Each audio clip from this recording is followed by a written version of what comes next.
Hi, welcome back to the Art of Selling Junk. My name is John, and today I have a pretty exciting order to ship out. This vintage Technicolor sign sold for over $400, and which is fantastic. It's a really cool piece, and it's going to a good home. But we've got to now get it there safely. So I'm going to show you how to protect your high dollar items, and maybe this will inspire you if you're a little nervous about when a big sale rolls in. How do you finish it and get it to the customer?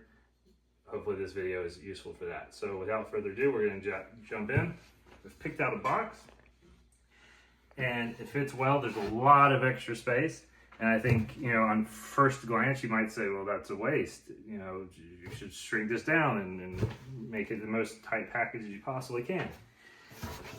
This sold for too much money to take any risk, and frankly, you shouldn't take risk with any of your customers. They're spend their hard-earned dollars on whatever you listed, so every package should be protected well. But if there's a caveat, there should be that every $400 order should be really well protected. So what we're going to do is we're going to start by just putting it in a roll of bubble wrap, and I'm going to start with thin bubble wrap, and I have some scrap pieces here that were left over, and work my way up to a heavier bubble wrap, and so on and so forth, getting to the point where we've got it in a really, really sturdy package. My goal would be that it would survive whatever it went through if it had no box. And if you shipped it in just its padding, it would make it. That way, you know that just the box itself is not the only thing protecting it. So we'll have this tight and not moving around. And beyond just being what's required to have peace of mind while it's traveling, your packaging represents your business. And I use a lot of recycled materials, but I make sure that I am a conscientious shipper, because that tells more about you as a business owner than anything that you could do in terms of buying expensive materials or branding the box or anything like that. Customers want to know that you care about their order. So these little extra steps have the added bonus of just making your brand stronger. So now we're on to the thicker bubble wrap, and it's been wrapped around a couple of times. The reason why we have to do this is cast aluminum, which is what the sign's made out of, is brittle. It will weather well, but it will not resist an impact. So you have to make it a point to really protect things from drops and falls and larger boxes being put on top of them. Now at this point, I'm feeling the edges to see if there's a letter or something that I think is not particularly protected. And I'm feeling a bit of bubble wrap before I touch anything. So I think I'm good there. See, we're starting to use up that space in the box. I have this really thin paper, and what I'm going to do with this is I'm going to just wrap it a couple of times to kind of just even out areas where the bubble wrap was, because the letters stick out at different heights, so now it's more uniform. I have like a cleaner edge. It kind of just distributes the weight a little bit. So we've got that. I want to reinforce the sides of the box as well. So I have these pieces of old styrofoam that will go here. I'm probably going to do a couple layers so that is nice and reinforced, because we don't want to to take a hit from any direction that can travel through the box and impact the sign. So I'm feeling pretty good about that so far.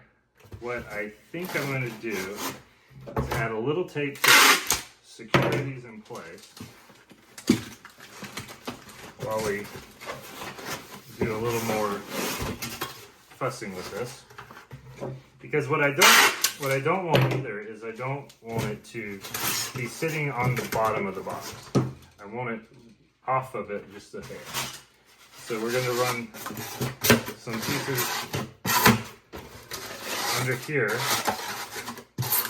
which are just there to sort of create a lattice. And that is to get it off the ground so it's not touching the box, the bottom of the box directly. And these are just scrap pieces. These are not anything special.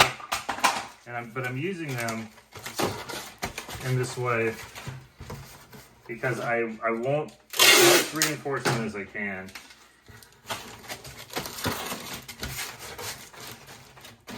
So when this box, if it was to fall straight down, I don't want it to take a severe hit.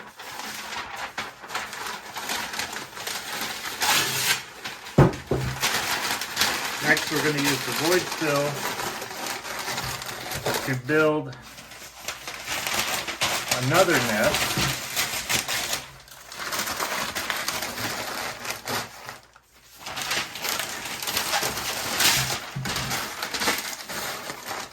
You have to anticipate that your order is going to go through whatever abuse that you cannot fathom in transit. It doesn't mean it happens every time, but you need to plan as if it's going to. Assume that the first person that handles it is going to drop kick it.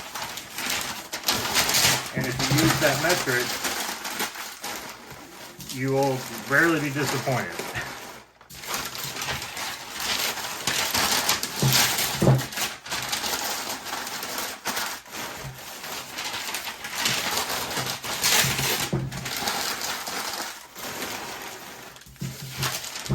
I also want to mention the fact that this is taking a while, and that's something you need to consider when you're listing and selling your higher dollar, more delicate pieces.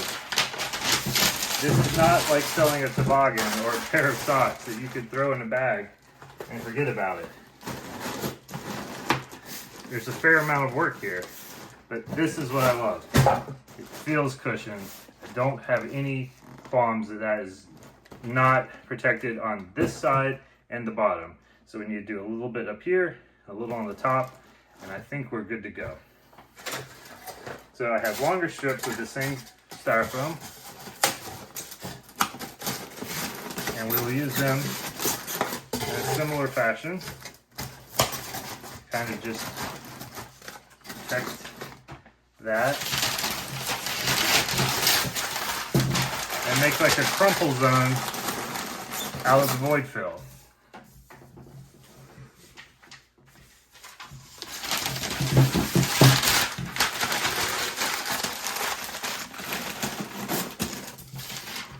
So as you can imagine, everything that something would have to do to get in and affect the sign. It has to get through the outer cardboard, the void fill, the styrofoam, the thin cardboard, and 2 layers of bubble wrap.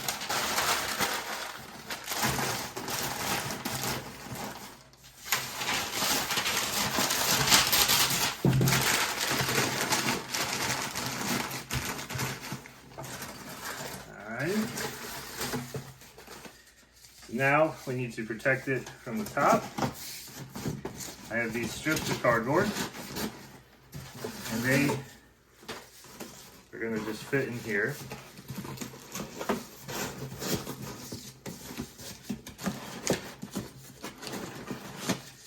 Maybe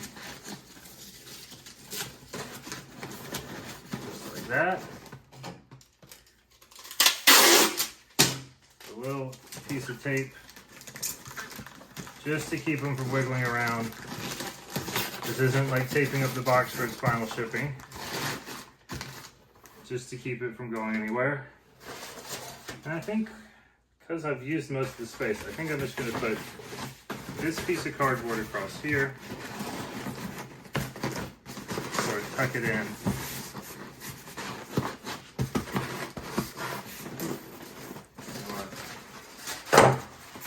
We have them and they're here.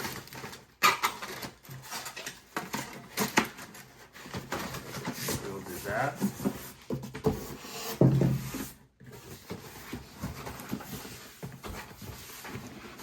And that's it. That is how we will ship this sign.